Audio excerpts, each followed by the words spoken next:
Em 8 de agosto de 1944, um avião de reconhecimento britânico Mosquito do Esquadrão 540 da RAF voou sobre a Baviera a 700 km por hora, convencido de que nada no céu alemão podia alcançá-lo. Tinha razão. Até esse dia, algo subiu para interceptá-lo. Não tinha hélice. Não fazia o som rugidor habitual de um motor a pistão. Emitia um assobio estranho, quase fantasmal, e se movia com uma velocidade que o piloto britânico nunca tinha visto. O Lieutenant Joachim Weber alinhou o disparo. O Mosquito caiu. Era o primeiro avião a jato a derrubar um adversário em combate. O mundo aéreo acabava de mudar. Mas essa vitória demorou demais para chegar.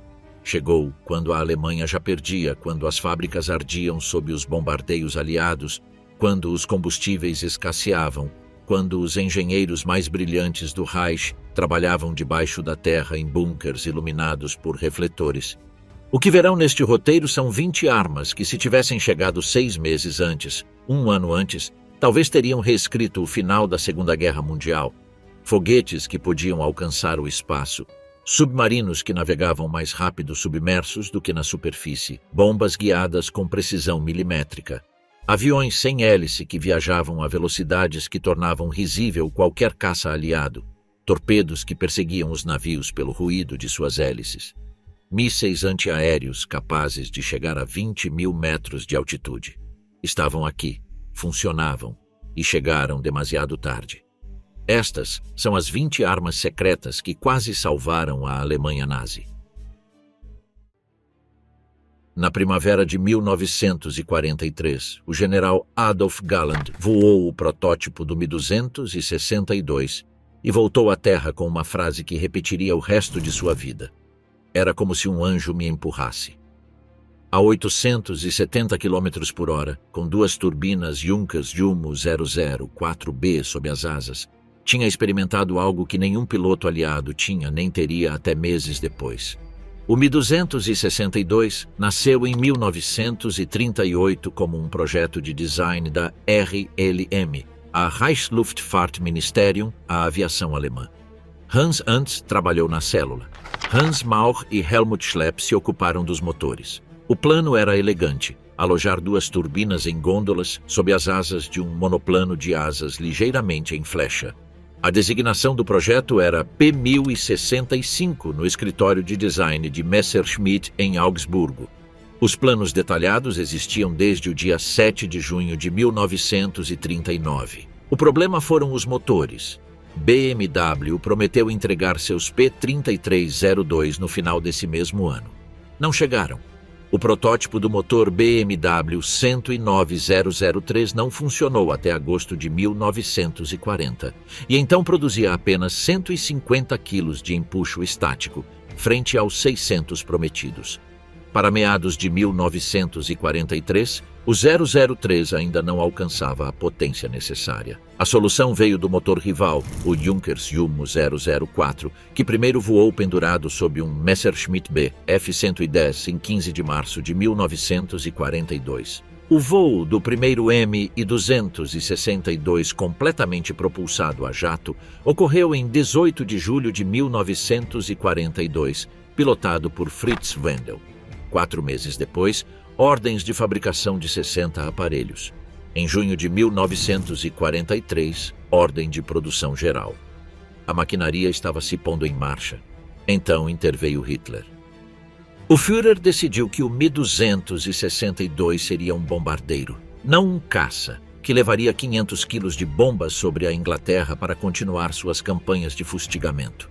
Que o Reich precisava atacar, não defender. Esta decisão suspendeu durante meses a produção da variante de caça Schwalbe, Golondrina, em favor do Sturmvogel, Petrel de Tormenta, o bombardeiro.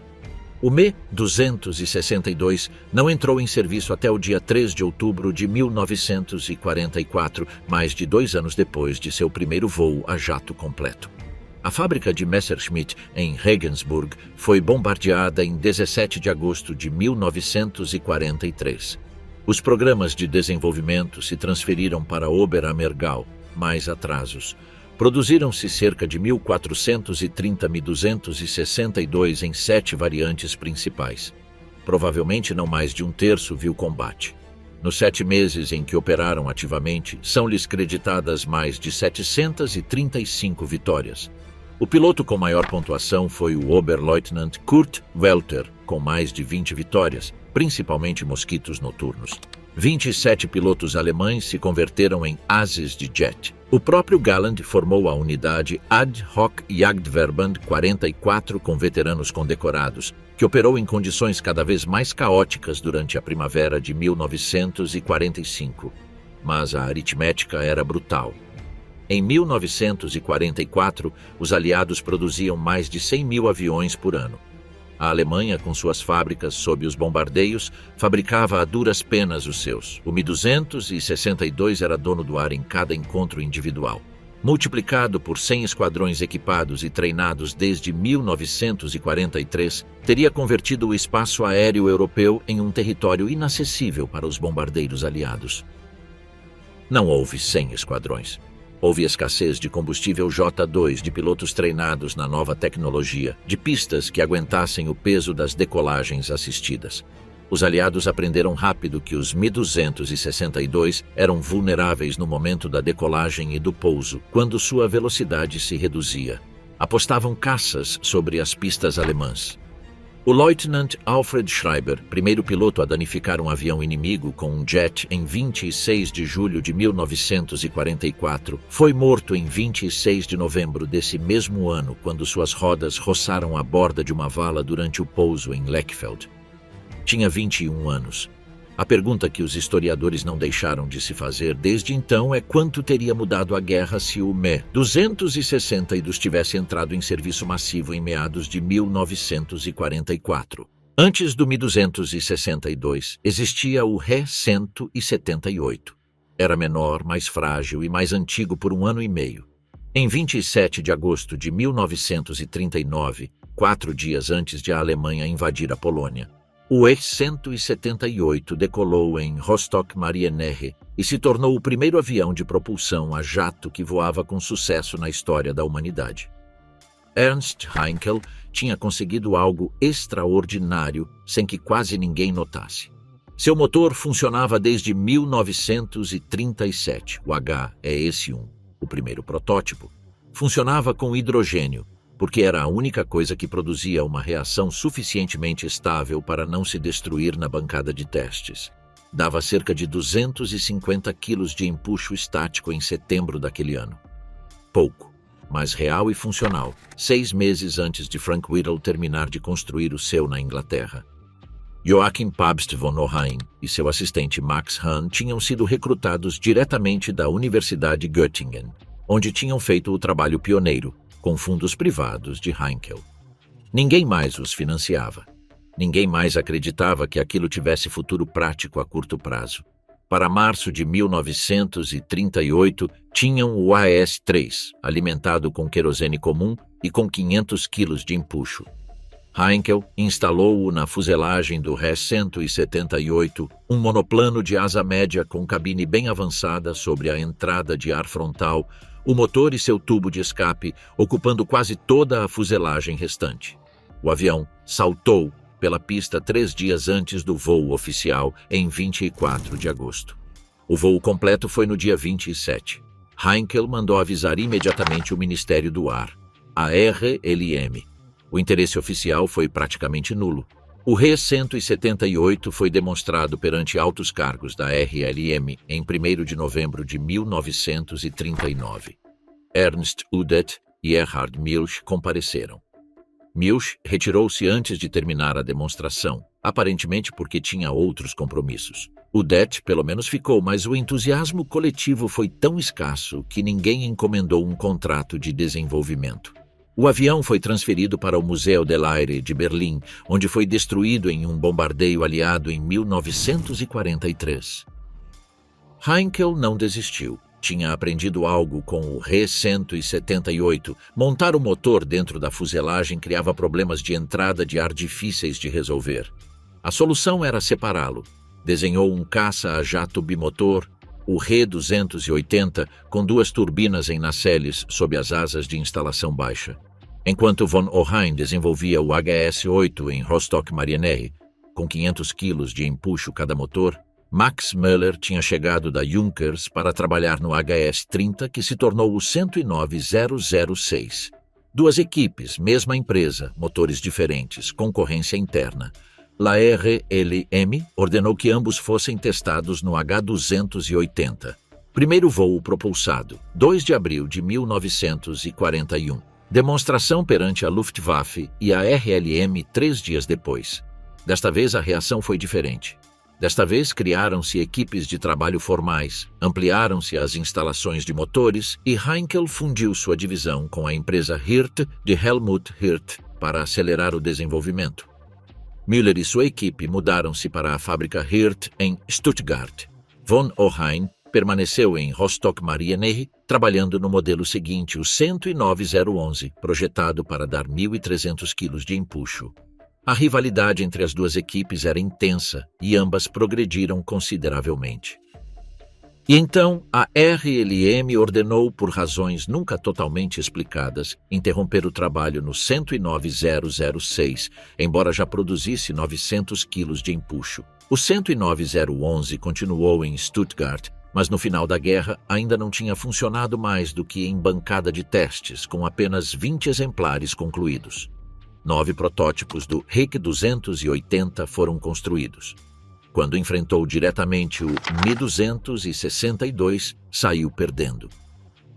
Há indícios de que a decisão de adotar o Mi-262 teve motivações pelo menos parcialmente políticas, dado que as relações entre fabricantes, a RLM e a Luftwaffe eram, como descreveu um especialista da época, algo parecido com uma guerra tribal.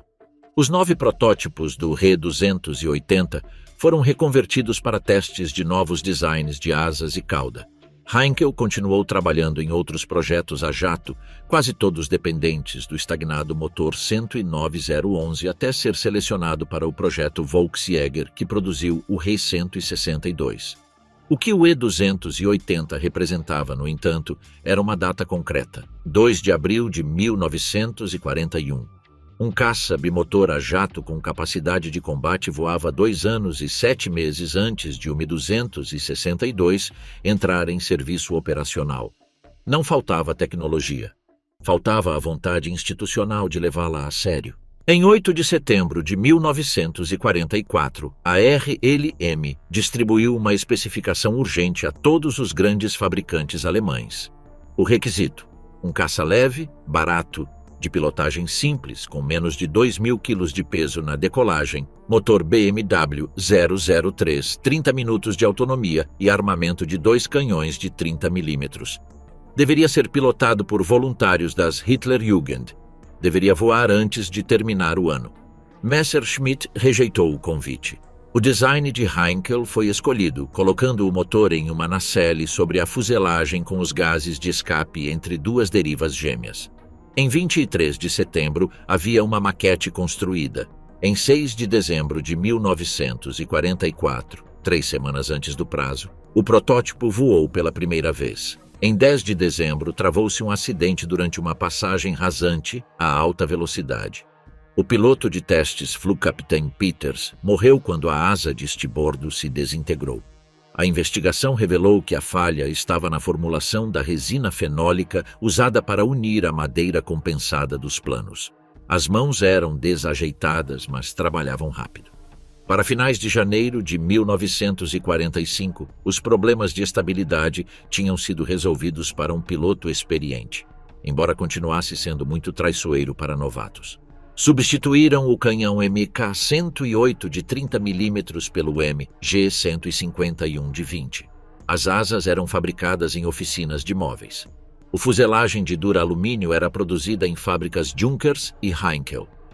A montagem final realizava-se em Rostock-Marieney, em Bernburg, e na imensa fábrica subterrânea de Mittelwerk, perto de Nordhausen.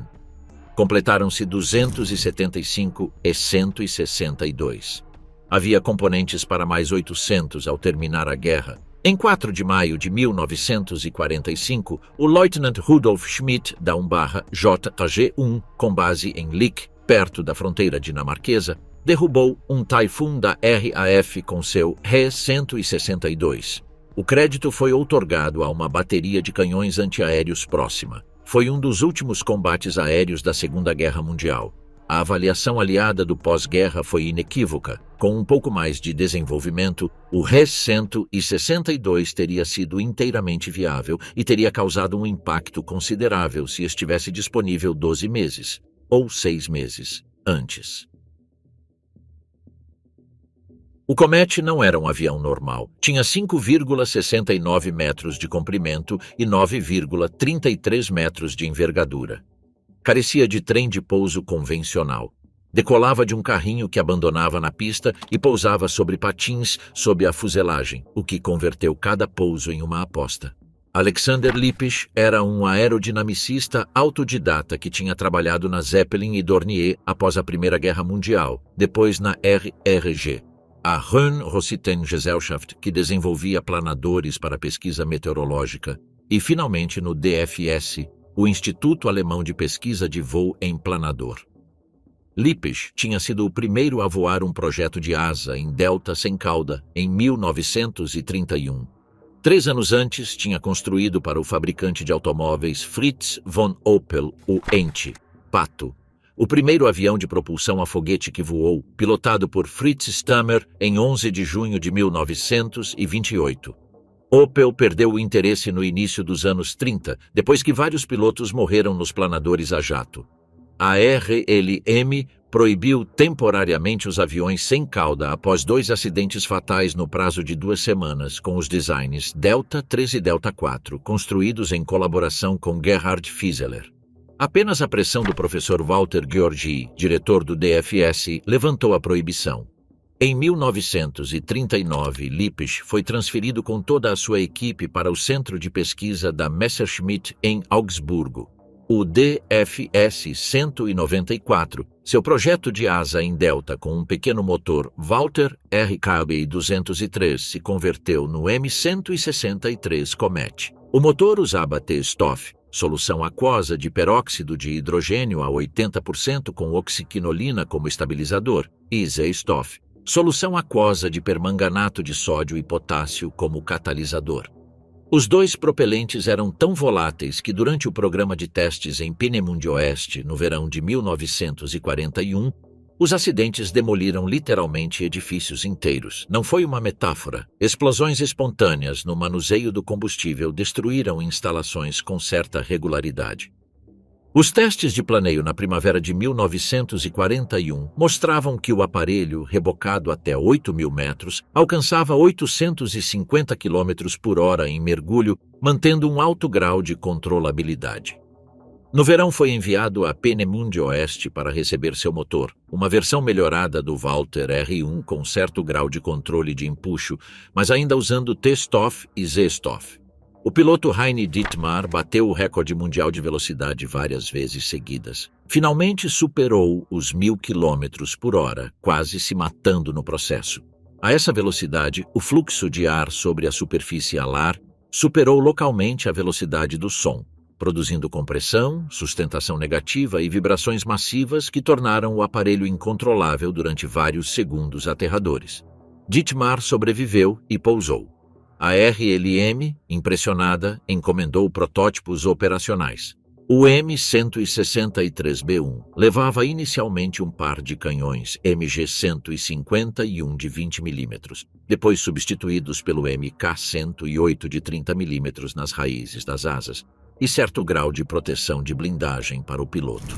O motor 509A2 produzia 1.500 kg de empuxo usando a combinação T-Stoff e C-Stoff, uma mistura de hidrazina hidratada a 30%, metanol a 57% e água a 13%, algo menos imprevisível que a anterior, embora nunca verdadeiramente benigna.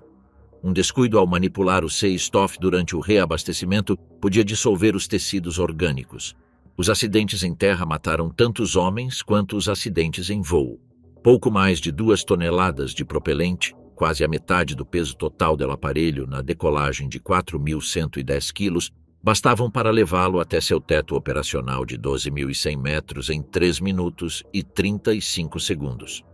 O piloto dispunha então de 4 minutos e meio a mais de voo propulsado.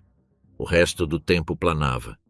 e planava a velocidades que continuavam sendo superiores às de qualquer caça aliado nessa faixa de altitude. O problema com este perfil de combate era matemático. O Comet se aproximava de uma formação de bombardeiros B-17 a velocidades de quase 900 km por hora. O bombardeiro mais rápido dos aliados voava a cerca de 460 km por hora. A diferença de velocidades no momento do ataque era superior a 400 km por hora. O tempo de fogo efetivo, antes de o objetivo desaparecer da mira, era de aproximadamente 2 segundos. Os canhões MK-108 tinham uma cadência de fogo de cerca de 600 disparos por minuto, o que significava que em 2 segundos podiam ser disparados 20 projéteis, suficientes se acertassem no lugar correto, insuficientes se a pontaria fosse imperfeita por 1 centímetro. A maioria dos pilotos passavam como meteoros através das formações antes de ajustar o disparo. 2 Mi-163B-1 foram entregues a uma unidade especial da Luftwaffe no início de 1943 para começar a familiarização dos pilotos, embora o treinamento não tenha começado realmente até julho. A alta velocidade de pouso do Comet, por volta de 220 km por hora, combinada com o fato de que o piloto ficava comprometido desde o início, sem potência disponível para ganhar altura em uma segunda tentativa, provocou muitos acidentes, a maioria fatais. Um piloto que sobrevoasse a pista alto demais não tinha motor com que corrigir, só tinha uma tentativa. A primeira unidade operacional começou a se formar em Wittmundhaven em maio de 1944. Em 16 de agosto de 1944, um JG-400 entrou em combate pela primeira vez. O Lieutenant Hartmut Rühl derrubou um B-17 perto de Leipzig poucos dias depois. As vitórias se acumularam em número modesto durante os meses seguintes, com os Comet defendendo em particular o complexo refinador de Leuna-Merseburg, objetivo frequente da aviação aliada. Os bombardeiros aliados tinham aprendido a voar em formação para maximizar seu fogo defensivo cruzado. O Comet chegava tão rápido que frequentemente os artilheiros dos B-17 nem sequer chegavam a apontar. Construíram-se cerca de 300 Mi-163 em várias versões. Direitos de fabricação foram vendidos ao Japão, onde se construíram 5 versões propulsadas, designadas Mitsubishi Joitomun Shusui, e mais de 50 versões de treinamento sem motor, embora nenhuma tenha chegado a combate antes do final da guerra. O total de vitórias creditadas ao Comet não supera as 12. Havia uma versão melhorada em desenvolvimento, conhecida inicialmente como Ju-248, depois adotada pela Messerschmitt como Mi-263. Era um pouco maior, tinha trem de pouso com rodas em vez de patins e usava o motor Walter 509C. Só chegou a protótipo. Erich Bachern era piloto de planador e antigo diretor técnico de Fieseler AG, onde tinha desenhado, entre outras coisas, o Fi-156 Storch, o avião de observação e ligação que a Wehrmacht usou em todas as frentes. Desde essa mesma empresa, Fieseler tinha fabricado asas para mísseis Henschel e superfícies de controle para o A-4. Bachern conhecia bem o limite do que podia construir-se rápido e com materiais acessíveis. Mirava o Comet com ceticismo técnico genuíno. Para ele, o Mi-163 era demasiado complicado, demasiado caro, demasiado dependente de materiais estratégicos escassos e de pilotos altamente treinados. Sua proposta foi outra coisa, um planador de madeira, simples ao extremo, que pudesse construir-se em qualquer oficina de carpintaria, sem alumínio, sem estruturas de aço especial, madeira, o mesmo material com que se faziam as asas do Ri-162 em fábricas de móveis. O BA-349 Natter, Víbora, tinha 6,10 metros de comprimento e 3,60 metros de envergadura, peso ao lançamento, 2.200 quilos. 4 impulsores sólidos, Schmidt 109/533, o acelerariam desde o solo somados ao motor principal, Walter 109/509, A2. O mesmo motor do Comet, com 1.700 quilos de empuxo. O conjunto o levaria a 14.000 metros em pouco mais de 1 minuto sob um sistema de guia automática. O piloto, esperava-se com certo otimismo, recuperaria a consciência em altura após ter desmaiado durante a violenta arrancada de decolagem, tomaria o comando e lançaria seus 24 foguetes não guiados, Henschel HS-217 Föhn de 7,3 centímetros, ou a variante R4M de 5,5 centímetros, desde o arraio instalado no nariz do aparelho contra a formação de bombardeiros. Depois sairia de paraquedas. O aparelho da cabine para trás também desceria de paraquedas com a esperança de recuperar o motor Walter para reutilizá-lo. Era a simplicidade levada ao extremo. A célula completa, incluindo a fuselagem, estava construída em madeira. Uma força aérea com suficientes voluntários, suficientes motores Walter e suficiente madeira poderia, em teoria, produzir Natters em quantidades industriais a partir de qualquer oficina do Reich. Desde 22 de dezembro de 1944, uma série de 11 lançamentos não tripulados foi realizada usando apenas os impulsores de combustível sólido. Em 23 de fevereiro de 1945, um lançamento não tripulado completo utilizou também o motor Walter. Resultados satisfatórios. A cadência de testes não tripulados não se tinha completado, e os engenheiros tinham dúvidas graves sobre a viabilidade operacional do sistema, em particular sobre o procedimento de ejeção, que ninguém tinha testado com sucesso. Mas as SS, que para então controlavam todos os projetos de armas secretas do Reich, ordenaram um lançamento tripulado. O piloto escolhido foi Lothar Siebert. Não há registro detalhado do que saiu errado exatamente. O BA-349 entrou em mergulho a partir de 1.500 metros depois de girar de costas. Siebert morreu. A investigação subsequente identificou com certa probabilidade que a cobertura da cabine não se tinha assegurado corretamente e golpeou o piloto durante a arrancada, incapacitando-o desde o princípio. Os testes continuaram. Talvez 20 aparelhos, algumas fontes dizem 36, foram produzidos com intenção operacional. Nenhum voou em combate. Acredita-se que 2 exemplares sobreviveram ao final da guerra. Um foi levado para os Estados Unidos e conserva-se em armazenamento de museu. Outro permaneceu na Alemanha. Ernst Heinkel propôs um design similar quase simultaneamente. O P-1077 Julia, que nunca recebeu designação oficial da RLM. Também impulsionado por um motor Walter 509 e 4 impulsores sólidos.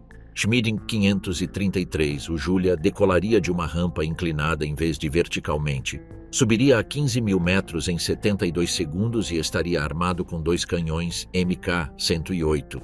Era um monoplano de asa alta com planos de quase planoforça quadrada e um considerável anhedral nos extremos. Os desenhos mostram 2 configurações de empenagem distintas. Não há registro de como se supunha que o piloto completaria a missão e regressaria à Terra são e salvo, com muita probabilidade porque ninguém o tinha calculado de forma convincente. O Natter, o Julia e os outros projetos similares, o Hammer de Zeppelin, que nem sequer chegou a protótipo, o Me-328 de DFS com seu motor de pulso Argus, o BV-40 de Blohm e Voss, um planador puro sem motor armado com canhões de 30 mm, eram todos, em maior ou menor grau, expressões da mesma desesperação. A equação era simples e brutal. A Alemanha não podia continuar perdendo pilotos altamente treinados em aviões sofisticados para derrubar bombardeiros. Necessitava de algo barato, simples, fabricável em massa. Algo que colocasse um homem frente a um B-17, mesmo que esse homem soubesse voar há apenas 3 semanas. Nada funcionou. O tempo também não. As primeiras 10 V-1 foram lançadas contra a Inglaterra na madrugada de 13 de junho de 1944. 4 caíram imediatamente. 2 caíram no mar. 4 alcançaram o território inglês. Não foi um início glorioso. 2 dias depois começou a sério a Operação Rumpelkammer. Entre as 22 horas de 15 de junho e o meio-dia de 16, lançaram-se 244 V-1, a maioria contra Londres e algumas contra Southampton. Mais da metade cruzaram a costa inglesa. Nos meses seguintes, o Regimento de Canhões Antiaéreos 155W do coronel Max Wachtel Lançaria 9.017 mísseis, dos quais 6.725 alcançaram a Inglaterra. A V-1 era um míssil de cruzeiro de primeira geração, uma bomba voadora. Seu motor era um pulso-jato Argus 109/014 que ciclava 47 vezes por segundo, produzindo esse som inconfundível, o zumbido que os londrinos aprenderam a temer. Paul Schmidt tinha começado a experimentar com motores de pulso em 1928. O Dr. Fritz Goslau, da Argus Motorengesellschaft, desenvolveu a versão operacional. Robert Lusser, o mesmo engenheiro que tinha trabalhado no projeto P-1065 na Messerschmitt, desenhou a célula. Siemens produziu o sistema de guia. A arma media cerca de 8 metros de comprimento, envergadura de 5 metros aproximadamente. Peso ao lançamento, 2.180 quilos. A ogiva continha 830 quilos de trialeno, amatol. Velocidade máxima, 645 km por hora. Alcance autônomo, 240 km. O sistema de guia usava um giroscópio para as correções de rumo e um barômetro aneroide para manter a altitude. Um conta-quilômetros acionado por uma pequena hélice no cone de nariz media a distância percorrida. Quando alcançava a cifra programada, detonadores bloqueavam o leme e os ailerons e 2 freios de ar forçavam o mergulho final. O sistema de lançamento era uma catapulta de vapor de 42 metros de comprimento com um mecanismo de vapor gerado pela reação do T-Stoff e do Z-Stoff. O míssil era acelerado a cerca de 400 km por hora em menos de meio segundo antes de seu motor tomar o controle de forma autônoma. A V-1 custava em torno de 5.000 Reichsmarks em produção em massa, menos de 1/10 parte do preço de um carro de combate PZK-PFW-4. Era barata, fácil de fabricar. Não havia pilotos a perder. As fábricas Fieseler, Volkswagen e, sobretudo, a fábrica subterrânea Mittelwerk em Nordhausen produziam as V-1 com mão de obra escrava dos campos de concentração próximos. Cerca de 34.000 exemplares no total. Os aliados aprenderam a derrubá-las. O Gloster Meteor da RAF realizou sua estreia de combate em 4 de agosto de 1944, tocando uma V-1 com a ponta da asa para desestabilizá-la, método preferido ao disparo direto que podia danificar o próprio avião. As baterias antiaéreas nas costas terminaram sendo mais efetivas que os caças, precisamente porque as V-1 voavam em linha reta, a altitude constante e a velocidade fixa. Mas havia uma versão pilotada. O projeto Reichenberg. 4 versões do Fi-103 modificado. A R-4 operacional levava a ogiva reinstalada e ailerons funcionais, sem ajudas de pouso. Os pilotos de testes foram Heinz Kensche e Hannah Reich, que informou favoravelmente sobre o voo, embora com momentos assustadores, mas com pouco entusiasmo sobre o pouso. O arranjo era eufemisticamente cínico. A cabine estava muito atrás, debaixo da entrada de ar do motor, e abrir a cobertura em mergulho a mais de 1.000 km por hora antes de ejetar-se era praticamente impossível. Milhares de pessoas ofereceram-se como voluntárias para o programa Selbstopfermänner. 70 foram selecionados para treinamento. Nunca se lhes ordenou entrar em ação. Em 5 de setembro de 1944, a bateria de artilharia 444 lançou a primeira V-2 operacional contra Paris. 3 dias depois, a bateria 485 disparou 2 foguetes apontando para Londres. O primeiro caiu em Staveley Road, Chiswick, no oeste de Londres, embora o objetivo fosse Southwark, 13 quilômetros mais a leste, às 18 horas e 45 minutos, desabando 6 casas, matando 3 pessoas e ferindo 17. O som chegou depois do impacto. O míssil viajava a 2.900 km por hora ao tocar a terra, muito acima da velocidade do som. Não havia defesa possível. A história da V-2, chamada A4 por seus criadores, começou em um campo de testes da Heeresversuchsanstalt, a 32 quilômetros ao sul de Berlim, em Kummersdorf. O capitão Walter Dornberger foi nomeado responsável pelo projeto em 1930. Esse mesmo ano, um promissor estudante de engenharia chamado Werner von Braun se uniu à Sociedade para Viagens Espaciais de Hermann Oberth. Em 1932, Com um BSc em Engenharia Mecânica do Instituto Técnico de Berlim, von Braun começou a trabalhar em Kummersdorf. Para dezembro de 1934, seu grupo tinha lançado 2 foguetes A2 impulsionados por oxigênio líquido e álcool etílico que alcançaram mais de 2.500 metros. O programa mudou-se para Peenemünde, uma remota península na ilha de Usedom, na costa do Báltico, em 1936. Dornberger foi nomeado chefe da secção de pruebas de armas 11. Von Braun foi seu diretor técnico. A terceira tentativa de lançamento do protótipo A4, em 3 de outubro de 1942, foi finalmente bem sucedida.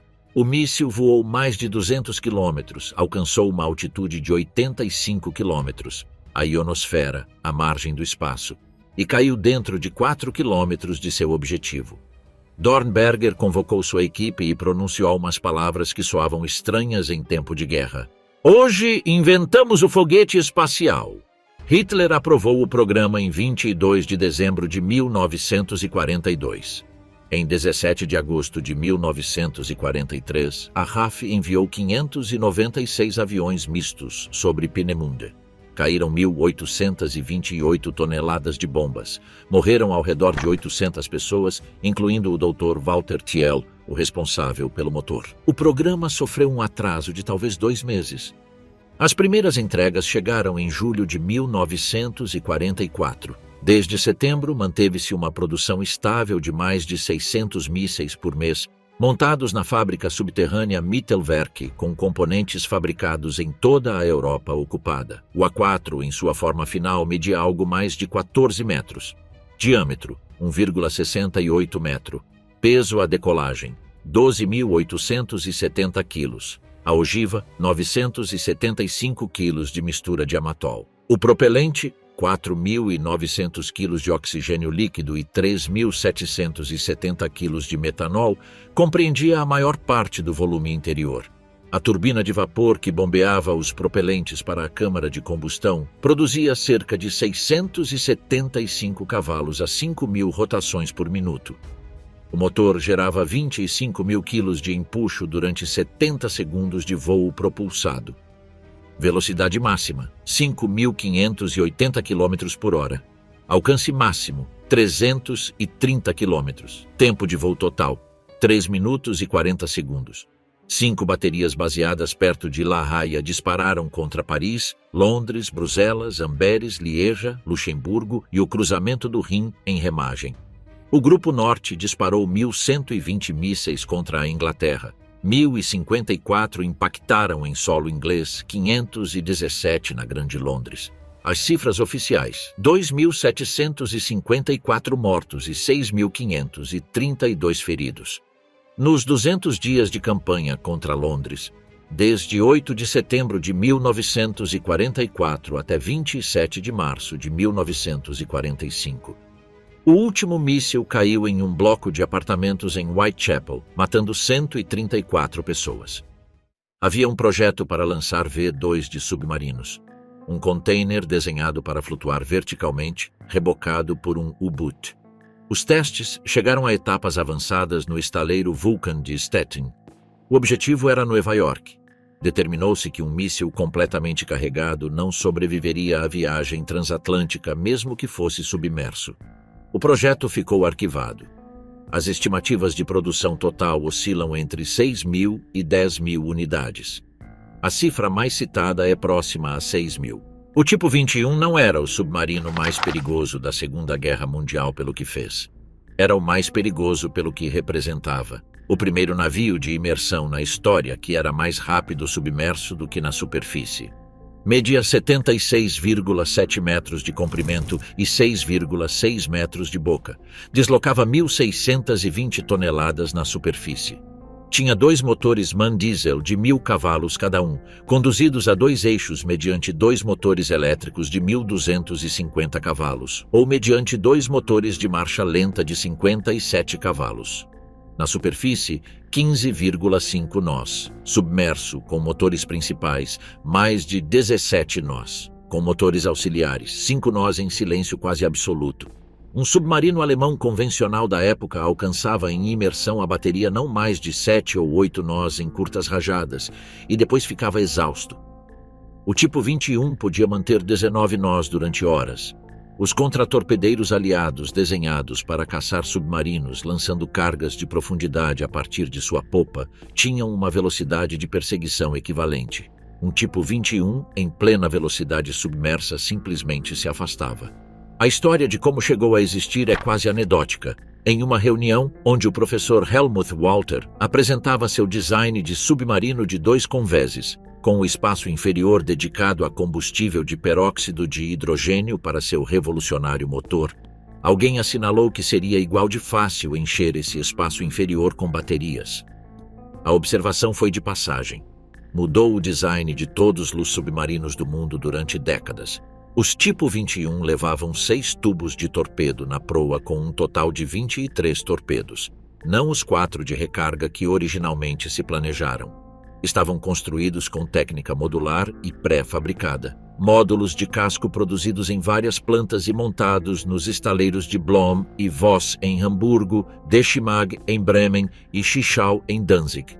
Programaram-se quase 700 unidades. Apenas 121 foram comissionadas. Muitas mais foram bombardeadas nos estaleiros antes de botar.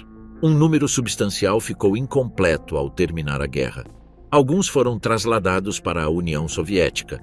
Tão ávida estava de submarinos alemães que chegou a carregar seções de casco incompletas no convés do porta-aviões inacabado Graf Zeppelin e tentou rebocá-lo pelo Báltico até Leningrad, chocando com uma mina no Golfo de Finlândia e afundando-o.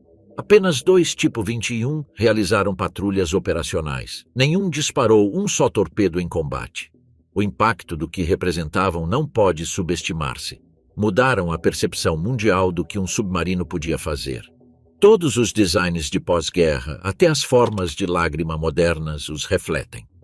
Os soviéticos os usaram como base de seu programa de construção de submarinos durante anos. Tinham chegado demasiado tarde para a guerra no Atlântico. Eram perfeitos para a seguinte. Chegaram ao combate em abril de 1944.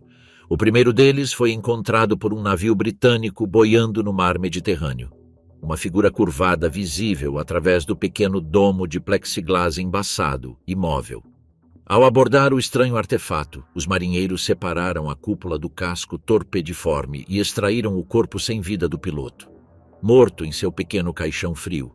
Era o primeiro piloto da Kleinkampfverbände a cair em mãos inimigas. O Neger foi desenhado em uma reunião em 21 de dezembro de 1934 no TVA, Torpedoversuchsanstalt, o Departamento de Investigação de Torpedos, em Eckernförde. O conselheiro de construção naval Richard Moore expôs sua ideia diante do comandante do TVA, o conter-admiral Rudolf Juncker. A teoria era simples. Um torpedo guisete elétrico padrão com a ogiva retirada e controles rudimentares instalados em um compartimento apenas suficiente para um só piloto. Outro torpedo ativo pendurado abaixo para ser disparado ao alcançar o objetivo. O nome Neger era um jogo de palavras com o sobrenome de seu inventor. Mohr significa mouro em alemão. Em 18 de janeiro de 1944, Hitler aprovou a construção de 50 submarinos anões e do torpedo unipessoal de Mohr. Dönitz resumiu sem adornos. Necessitamos de 4 anos para completar um encouraçado, mas apenas 4 dias para preparar 10 torpedos de um homem. Os testes começaram no TVA em Eckernförde, sob a supervisão de Mohr e do chefe de Estado-Maior da Kaverbände, Fritz Frauenheim. O Oberleutnant zur See Johann Otto Krieg, ex-comandante do U-81, o submarino que tinha afundado o HMS Ark Royal em 1941, foi recrutado por Dönitz para realizar os primeiros testes, apesar da proibição vigente de que comandantes de U-Boots se incorporassem à Kaverbände. O U-81 tinha sido afundado por bombardeio aliado em Pola em 4 de janeiro de 1944, deixando livre Krieg. Na véspera de seu casamento planejado, foi convocado a Berlim pelo Grossadmiral e recebeu ordens diretas de começar imediatamente os testes. Com ele se incorporaram os inseparáveis Fenrichen Petke e Pothast, o duo dos dois P dentro da Caverbende. Os três se converteram no núcleo do primeiro ensaio da arma. Krieg realizou os primeiros testes no Báltico sem nenhuma cúpula protetora, com apenas uma saia anti-respingo de lona emborrachada protegendo seus ombros. Foi quase impossível. Um domo de plexiglass, retirado do nariz do posto de artilheiro dos aviões Dornier na fábrica de Friedrichshafen, foi instalado rapidamente. Ao longo da parte inferior da cúpula havia marcas graduadas que o piloto alinhava com uma curta vareta soldada ao nariz do torpedo para usar como mira. Rudimentar.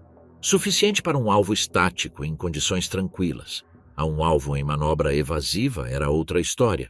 O plexiglass introduziu outro problema: o suprimento de ar do piloto. Testes com os três pioneiros mostraram que o ar disponível dentro do torpedo bastava para 7 horas a 4 nós antes que o piloto arriscasse a asfixia. Era praticável. Era também potencialmente letal em circunstâncias operacionais. A solução veio do setor aeronáutico, cartuchos de potassa e equipamentos de respiração retirados dos pilotos de caça da Luftwaffe. Teve-se que sacrificar espaço de bateria para instalá-los. Era o compromisso necessário. O primeiro grupo de 40 pilotos voluntários, recrutados de todos os ramos da Wehrmacht e das Waffen-SS, começou a instrução em Eckernförde, base da Caverbende batizada Blaukoppel. Sob a direção do Kapitänleutnant Michael Opladen, proveniente do Abwehr, os homens receberam treinamento de estilo comando em Heiligenhafen e depois navegação básica e técnica de disparo de torpedo sob a instrução de Krieg.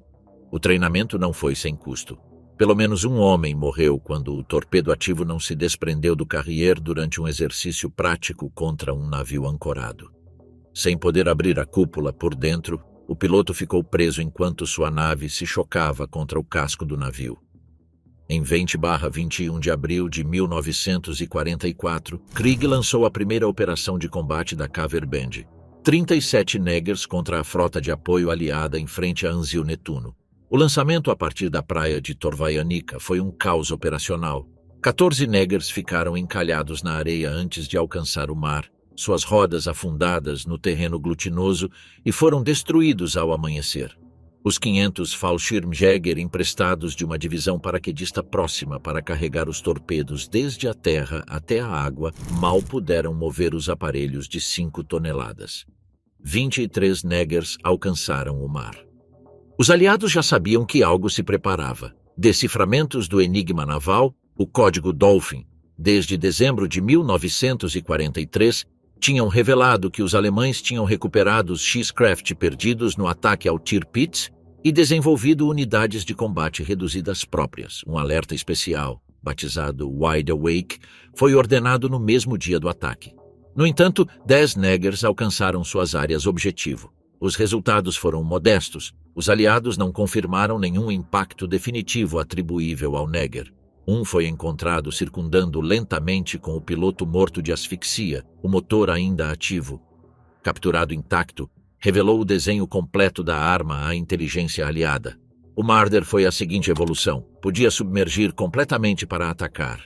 O Molk, Salamandra, era ligeiramente mais sofisticado, com suprimento de ar recirculante, e levava 2 torpedos pendurados sob o casco. Cerca de 400 foram construídos e usados com certo sucesso no estuário do Escalda em 1944 e 1945.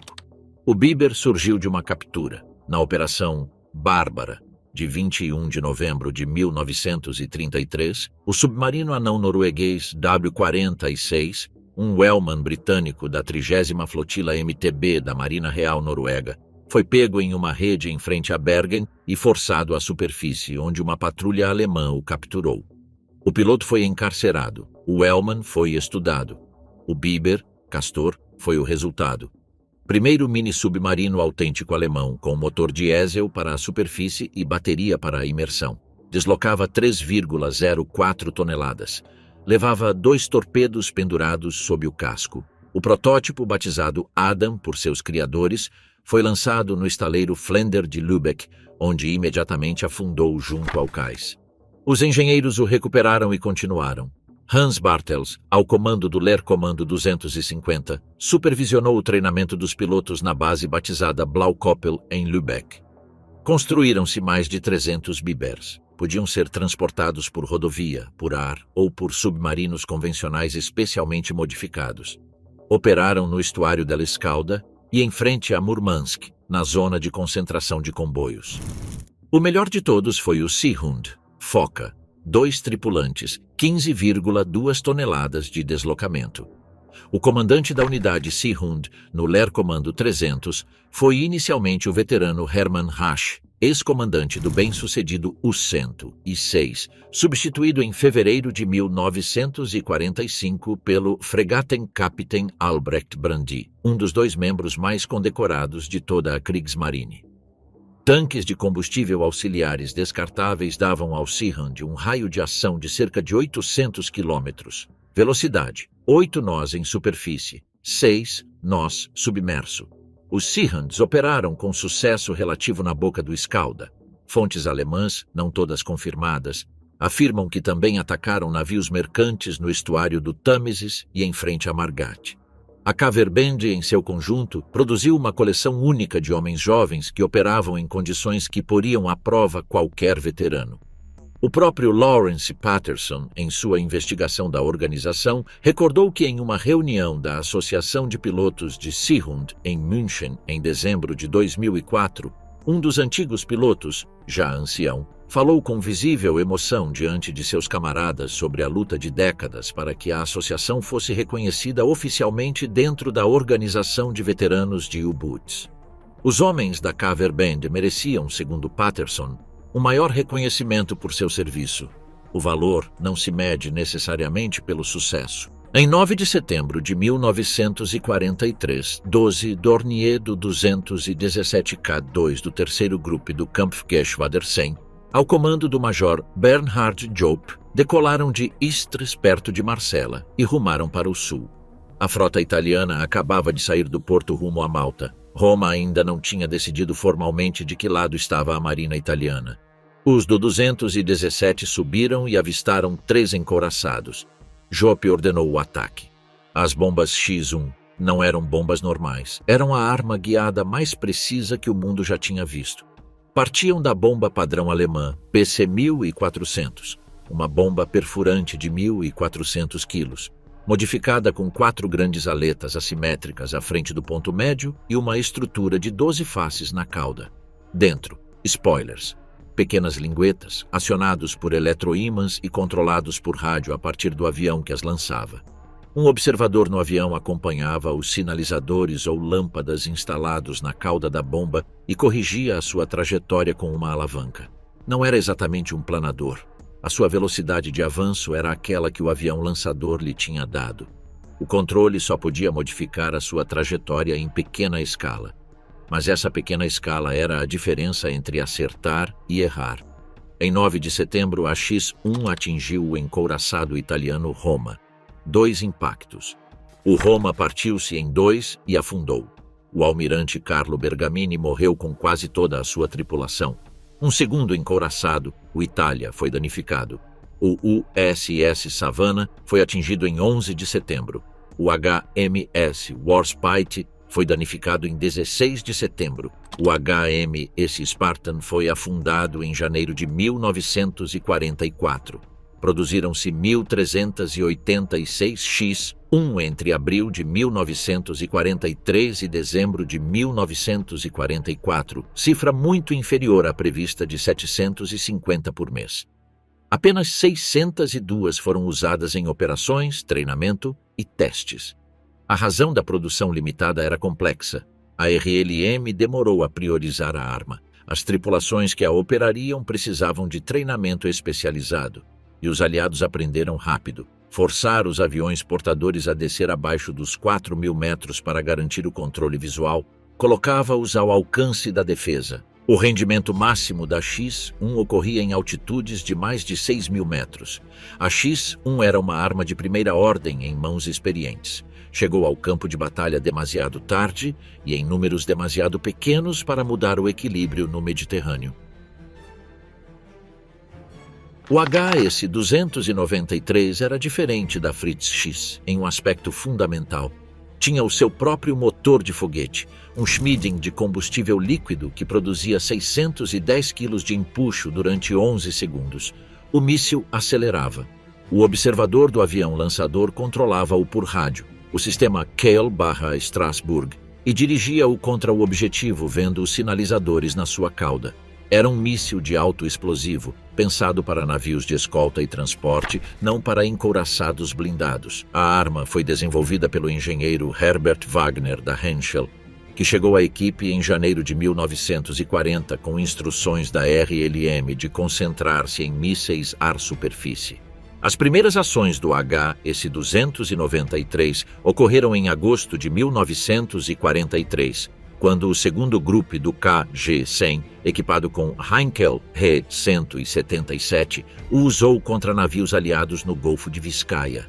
Em 25 de agosto, o contratorpedeiro HMS Egret foi afundado, a primeira vítima confirmada de um míssil guiado na história da Guerra Naval. O comboio OG-92 sofreu várias perdas mais nos dias seguintes. O USS Philadelphia foi atingido em setembro. O HMS Uganda sofreu danos graves em outubro. Os aliados responderam desenvolvendo contramedidas de interferência de rádio. Quando os alemães mudaram as frequências, os aliados voltaram a interferir. A corrida de interferências rádio-guiada converteu-se em um jogo de gato e rato no qual os alemães levavam vantagem técnica, mas os aliados tinham mais recursos. Propôs-se uma versão do HS-293 para a função arar, como o HS-293H, com ogiva de 295 kg para detonar-se dentro de formações de bombardeiros. Uma variante com câmera de televisão no nariz, que transmitiria a imagem ao controlador do avião lançador, foi testada, mas resultou demasiado pouco confiável. A Henschel também desenvolveu o HS-294, um torpedo aéreo guiado desenhado para impactar a água e continuar sob a superfície em direção ao casco do navio. Todas estas variantes estavam ainda em desenvolvimento ou produção limitada quando a guerra terminou. O problema dos mísseis guiados por rádio era simples: os sinais podiam ser interferidos. Os aliados tinham demonstrado isso. A solução alemã foi o cabo. O X-4, desenvolvido pela Ruhrstahl AG, em colaboração com o Dr. Max Kramer do DVL, Instituto Alemão de Pesquisa de Aviação, desde 1943 era um míssil ar-ar guiado por dois fios de 5,5 km de comprimento que se desenrolavam de bobinas nas extremidades de duas de suas aletas. A de sinal de controle viajava por esses fios, polaridade para controle de arfagem, variações de intensidade para controle de guinada. O míssil girava lentamente em voo, ao redor de uma revolução por segundo, induzida por abas de compensação nas aletas principais. Um giroscópio, transferindo os sinais de controle entre os spoilers das aletas traseiras, compensava esta rotação, de modo que o operador simplesmente movia o joystick sem pensar no spin. Os fios de controle se retorciam à medida que o míssil girava, mas isso não importava. Faria no máximo 24 revoluções durante o voo completo. O X-4 tinha asas principais enflechadas para trás em ângulo agudo, com corda paralela aproximadamente a metade do caminho a partir do nariz, e 4 aletas menores atrás, giradas 45 graus em relação às principais, com os spoilers móveis para controle. Propulsão: o motor BMW 109/548 de combustível líquido, embora em muitos lançamentos de teste se tenha usado o Schmieding 109/603 de combustível sólido.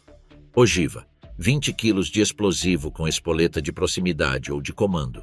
O primeiro disparo de teste a partir de um avião, um FW-190, realizou-se em 11 de agosto de 1944. Para essa data, já se tinham produzido 224 protótipos.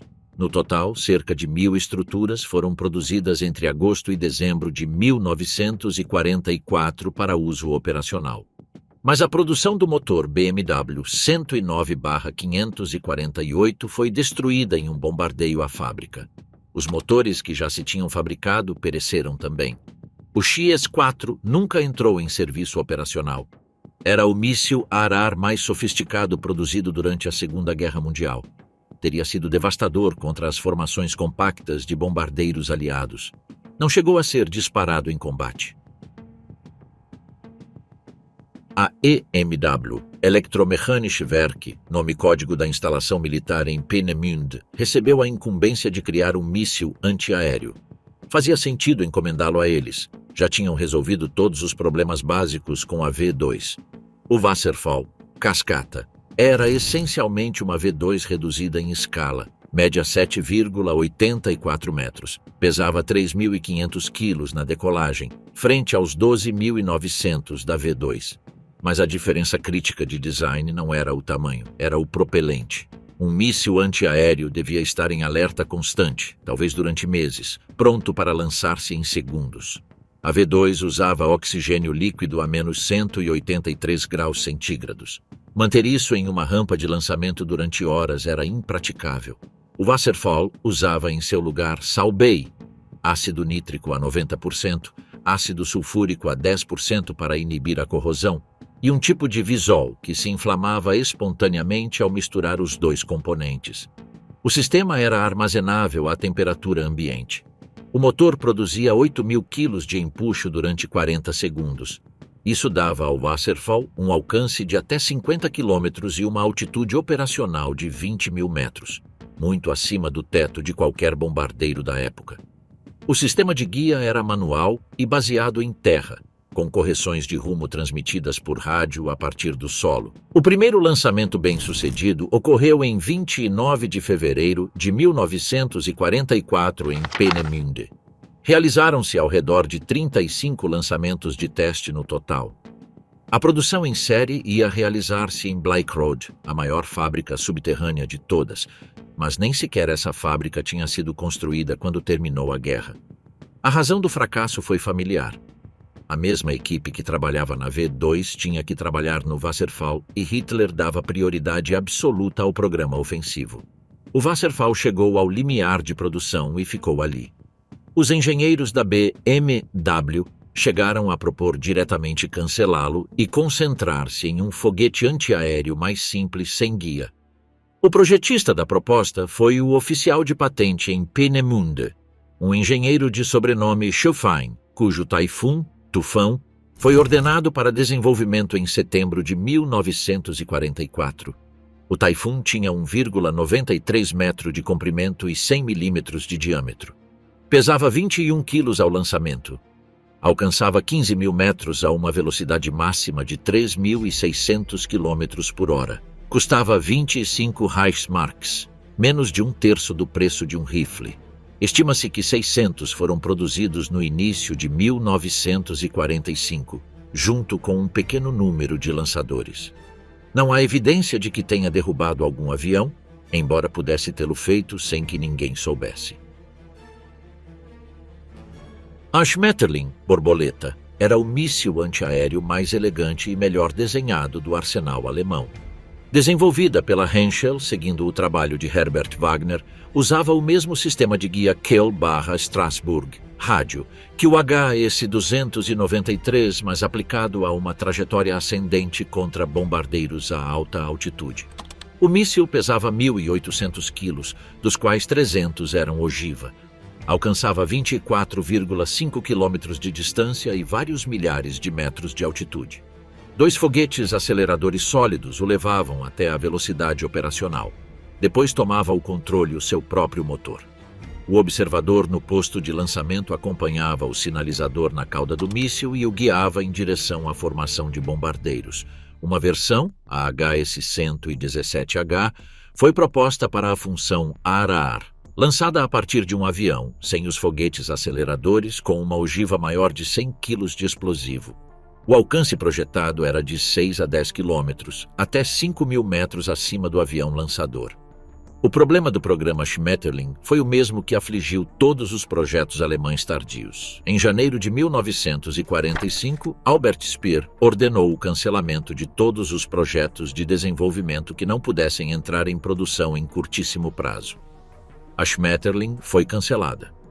Apenas o esse 117H sobreviveu porque compartilhava tecnologia suficiente com o míssil anti-superfície do qual descendia para justificar a continuação. Nenhum dos dois chegou ao serviço operacional.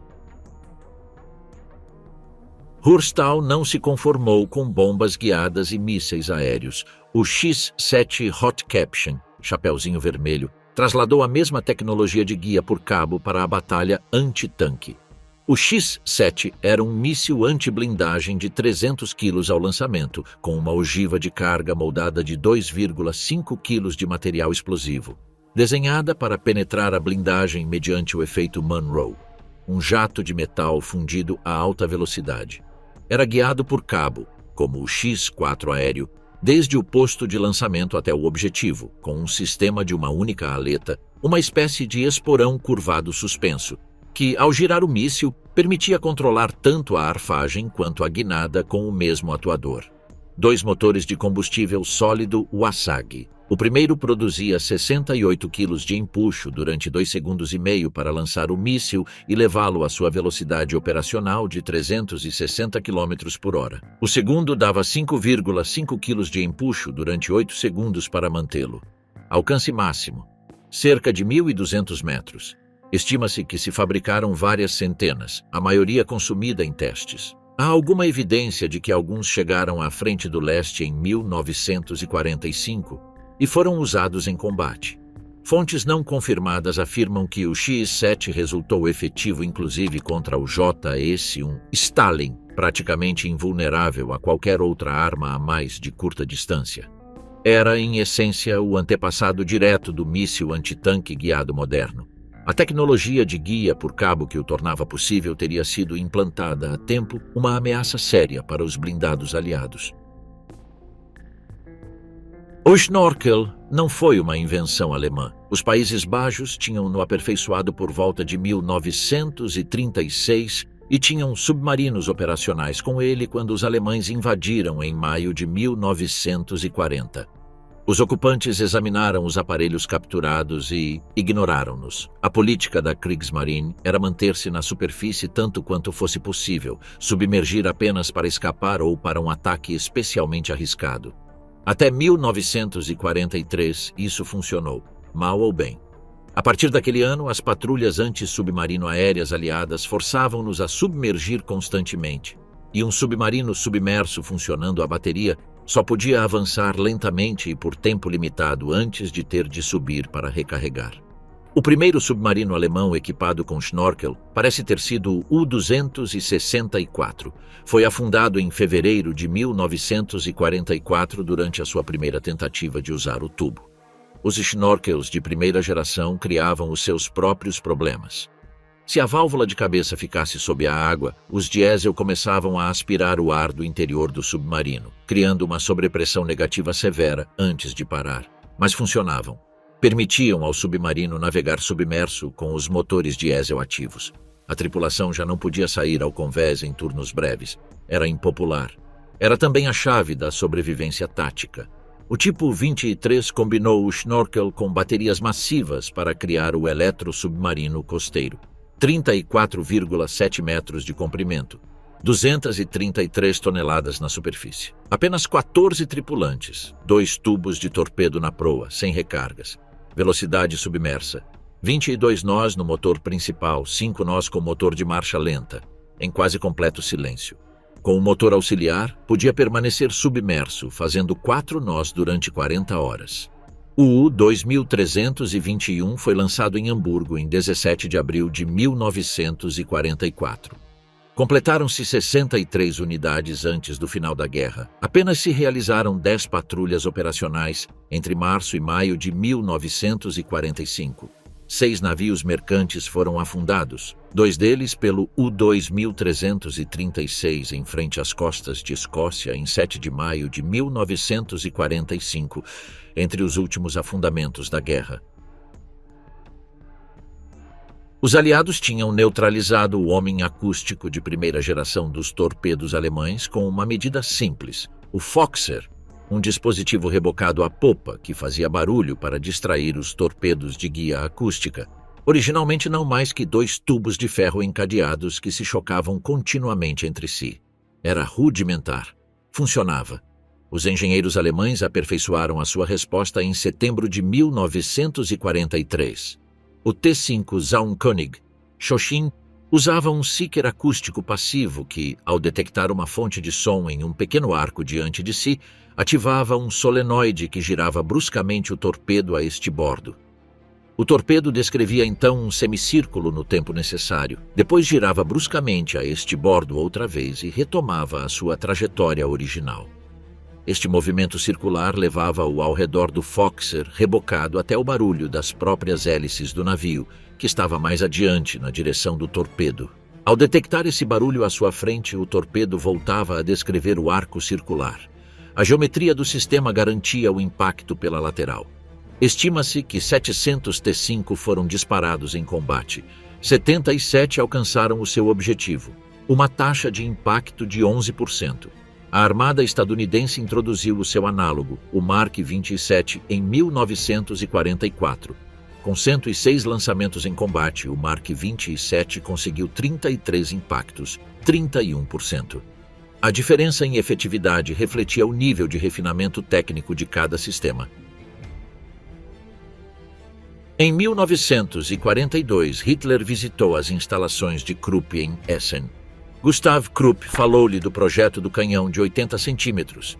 Hitler, com a sua conhecida fascinação pelo descomunal, ordenou que se construíssem 3. O canhão Gustav foi a primeira peça completada. Foi nomeado em honra ao presidente da empresa. Gustav pesava 1.350.000 quilos, incluindo o seu vagão de ferrovia. O canhão propriamente tinha um calibre de 80 centímetros. O canhão disparava projéteis de 2 tipos, o perfurante de concreto de 7.100 quilos, o projétil de artilharia mais pesado já disparado em combate, a um alcance de 38 quilômetros. O de alto explosivo, de 4.800 quilos a 47 quilômetros. O canhão requeria uma tripulação de aproximadamente 2.000 homens e 3 semanas para montar-se ou desmontar-se. Necessitava de vias de ferrovia duplas para toda a extensão da sua viagem. Em 1942, Gustav foi transportado para a Crimeia para o cerco de Sebastopol. Disparou 48 projéteis no total, incluindo um que destruiu um depósito de munições subterrâneo. Jogou um papel na queda da cidade. Depois foi devolvido a Essen para recondicionar o canhão. Dora tomou o seu lugar, embora seja duvidoso que chegasse a disparar. Ao final da guerra, partes de Dora foram encontradas perto de Leipzig, partes de Gustav, na Baviera. Os componentes do terceiro canhão, que nunca foi completado, em Essen. O custo de cada peça foi de 7 milhões de Reichsmarks, sem contar o trem especial nem o pessoal. Os resultados foram, como qualificou uma análise posterior, um exercício em futilidade extremamente caro. A mesma conclusão a que tinham chegado os próprios responsáveis do Heereswaffenamt, o Ministério de Armamento do Exército, que desde o princípio tinham protestado que não tinham nenhum plano tático viável para o uso de semelhantes monstros e tinham sido ignorados pelo Führer.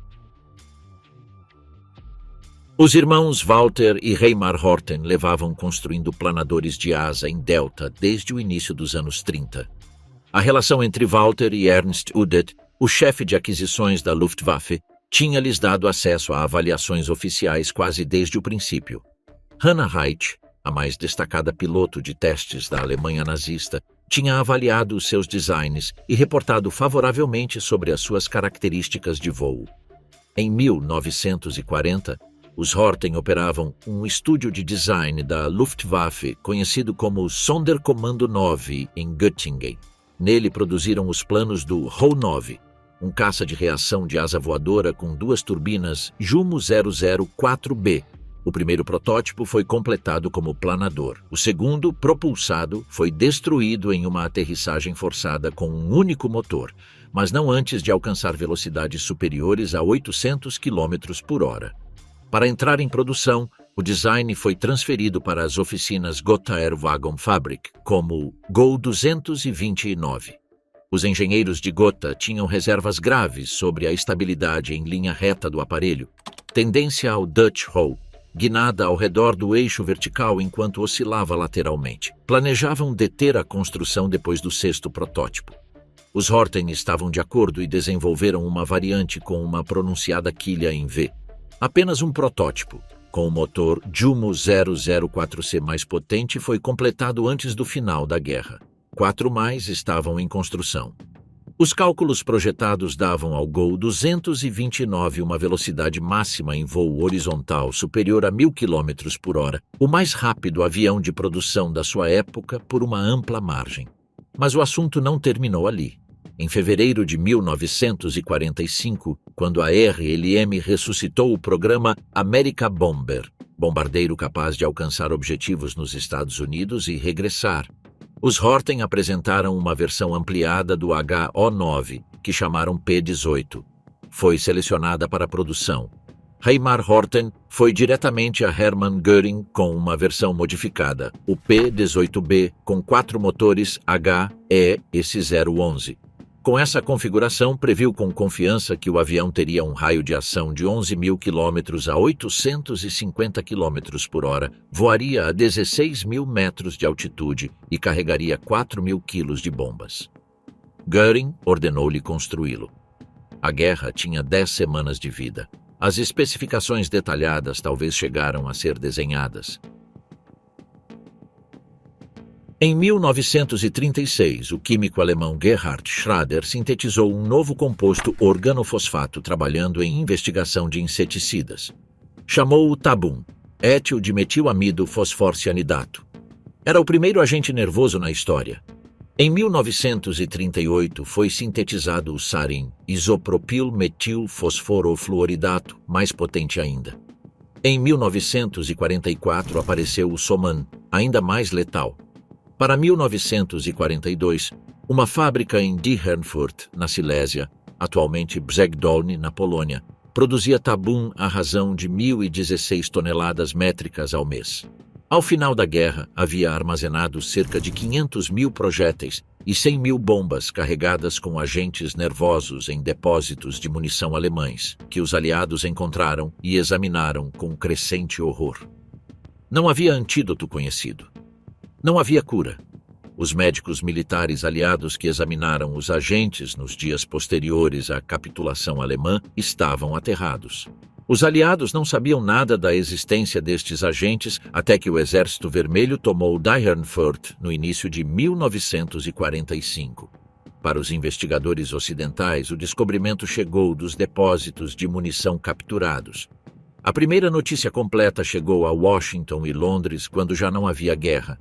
Por que a Alemanha nunca usou estes agentes é uma das perguntas mais analisadas da guerra. Os historiadores coincidem no essencial. O alto comando alemão não podia estar seguro de que os aliados não tivessem também armas similares. A destruição mútua, assegurada como conceito estratégico, existe, de fato, antes da bomba atômica. As esse, que para finais da guerra controlavam todos os programas de armas secretas, avaliaram o uso tático, mas não o ordenaram. Possivelmente porque Hitler, apesar de ter sobrevivido ele mesmo a um ataque com gás mostarda na Primeira Guerra Mundial, tinha uma ambivalência conhecida sobre o uso de agentes químicos em campo aberto. Também há outro fator, os transportadores de entrega. O Heinkel He 177 Greif foi modificado em pelo menos um exemplar para levar a bomba atômica, que nunca foi completada.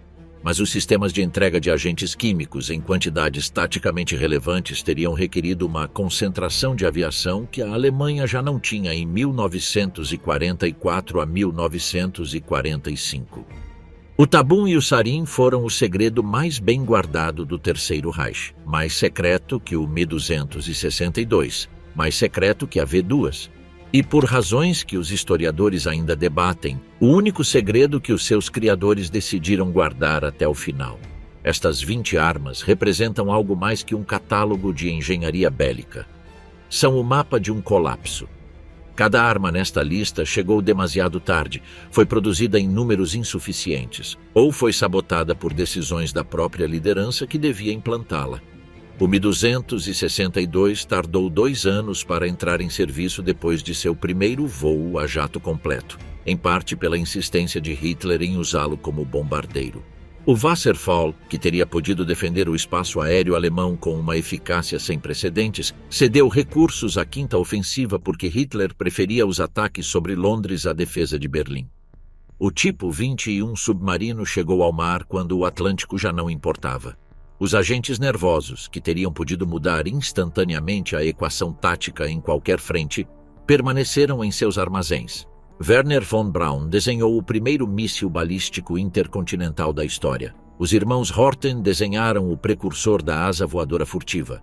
Flettner construiu o primeiro helicóptero operacional naval. Os engenheiros de Rürstal inventaram o míssil antitanque guiado. Tudo isto foi concebido, construído e provado entre 1939 e 1945, sob os bombardeios aliados, com matérias-primas escasseando, com os engenheiros trabalhando em fábricas subterrâneas iluminadas por refletores. O engenho existia, o tempo não. A pergunta final não é se estas armas eram capazes de mudar o resultado da guerra. A pergunta é se algum resultado teria justificado o que a Alemanha representava, e essa resposta a história já tem.